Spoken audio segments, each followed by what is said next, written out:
Cordial saludo a todos los estudiantes. El video de hoy está dirigido al test MOCA, de acuerdo a su interpretación. Vamos a dar algunas pautas que son importantes para tener en cuenta en el momento de la interpretación del test MOCA. Bueno, como primera medida debemos tener en cuenta que esta es una evaluación de rastreo cognitivo, una primera evaluación que da paso a otras pruebas y a otros estudios neuropsicológicos más completos, ¿sí? Debemos tener muy presente la anamnesis y los cuadros, la evaluación clínica. Bien, si el paciente tiene afectación cognitiva, se debe evaluar de una forma más completa. En la evaluación debemos tener en cuenta que la interpretación, ¿sí? De acuerdo también a la parte educativa del paciente, ¿sí? Mirar también si ha tenido un factor de riesgo como el COVID, ¿sí? Y si ha tenido cuadros de depresión o de algún tipo de afectación emocional, ¿sí? ¿Por qué? Porque la depresión nos trae alteraciones frontales de memoria y puede alterar un poco los resultados. También debemos saber si el paciente es psicótico, bipolar o presenta síntomas de esquizofrenia, ya que estas se ve afectada las áreas específicas frontales, ¿sí? Em, Mirar también, pues, aquí nos habla de otros aspectos como la violencia doméstica, violencia física, bullying, etcétera. Por eso es tan importante realizar la anamnesis. Bien, continuamos. Vamos a ver, continuamos con las diapositivas. Bien, una primera función que vamos a evaluar son las funciones ejecutivas, ¿sí? Miramos o evaluamos lo que es la atención selectiva, la capacidad para manejar interferencias, la inhibición, iniciación, flexibilidad cognitiva, planificación, pensamiento abstracto, ¿sí? ¿Cómo vamos a evaluar estos elementos? Pues a través del elemento visoespacial, ¿sí? Por ejemplo, aquí en esta señalización de senderos, em, aquí estamos evaluando el tema de atención selectiva, ¿sí? Y la capacidad para manejar la interferencia, ¿sí? Sobre todo, esto se da en la parte frontal. Cuando no se maneja muy bien esta parte es porque en la zona frontal está comprometida, ¿sí? Entonces, cuando hablamos de capacidad de interferencia, es cuando nosotros estamos realizando algo y a pesar que se presenta otro estímulo que pueda sacarnos de ese foco de atención, el paciente tiene la capacidad para continuar haciendo de manera correcta lo que venía haciendo. ¿De acuerdo? Bueno, vamos con la otra diapositiva. Antes de pasar a esta diapositiva, recordemos que cuando hablamos de interferencia, nosotros lo vamos a poder escribir, se puede presumir algunas fallas en el dominio de la interferencia, ¿sí? O el paciente tiene un manejo adecuado de la relación de la interferencia. Así se podría como anotar. Bueno, el reloj nos muestra o nos evalúa la capacidad de iniciación e inhibición, ¿sí?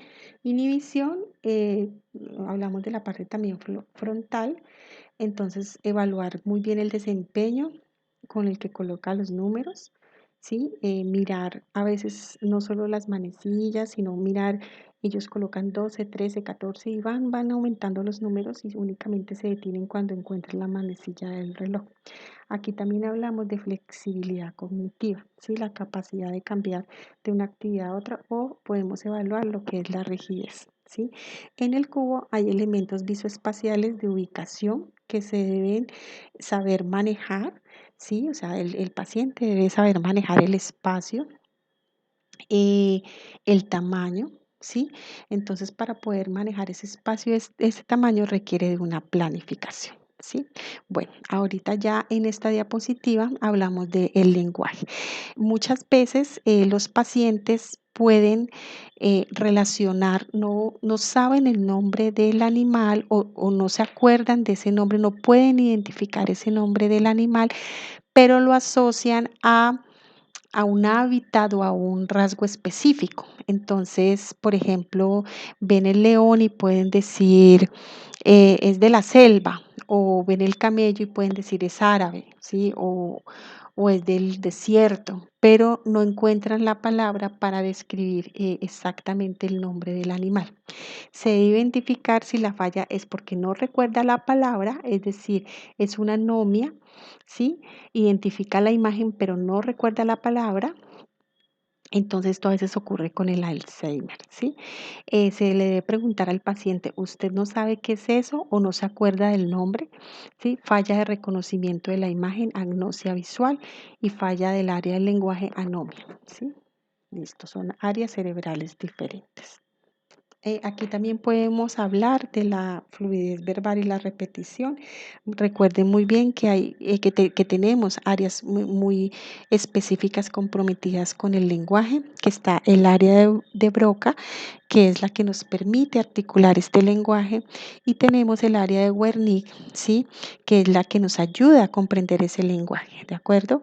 Todas estas dos áreas están en el hemisferio izquierdo, ¿sí? El área de Broca en el área frontal y la de Wernicke en el área temporal. Bueno, muy bien.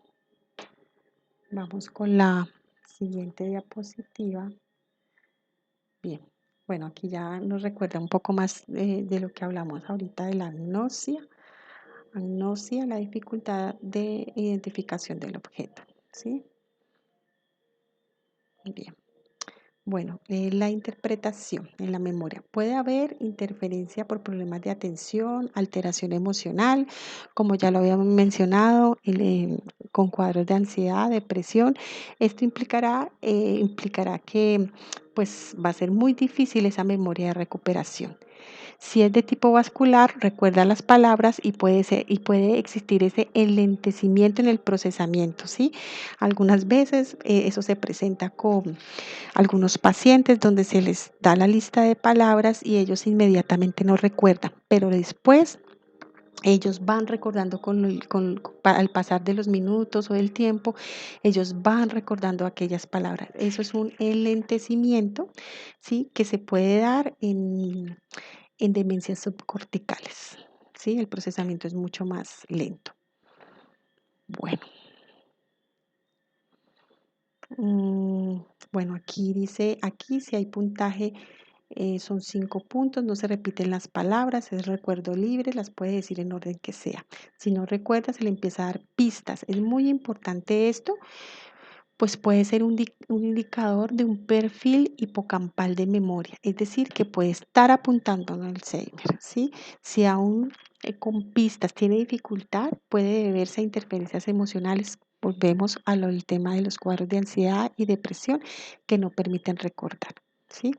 Pueden existir también interferencias por condiciones externas, por ruidos o por el ambiente, sí que pueden alterar un poco la prueba. Entonces debemos tener muy en cuenta ese tema. Bueno, aquí tenemos tipos de deterioro cognitivo leve para tener en cuenta de pronto en sus informes, ¿de acuerdo? Bueno, aquí hay un caso, pero tenemos dos tipos de pruebas. Aquí podemos ver que en el MS 27/30 puntuó y en el MOCA puntuó un 16. Perdón, un 17 con un indicio de demencia y afectación, pero recuerden que esto va acompañado de la anamnesis y aterrizar el caso a un contexto clínico. O sea, las pruebas en sí no nos dan los diagnósticos, ¿de acuerdo? Es un conjunto de valoraciones que se le hacen al paciente.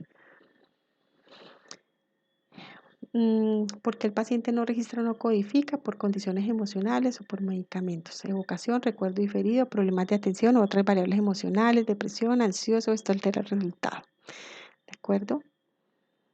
Interpretación de la atención, atención asociadas a la parte frontal. Si presenta problemas de atención, afectará el resto de los procesos de las pruebas. Concentración, si hay problemas espaciales, de organización numérica, ¿sí?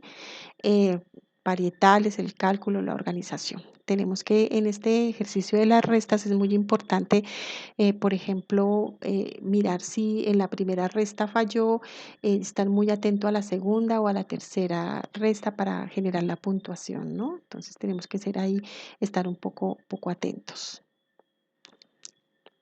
Bueno, muchas gracias. Estas eran algunas recomendaciones generales que debes tener en cuenta para tu interpretación. Éxitos.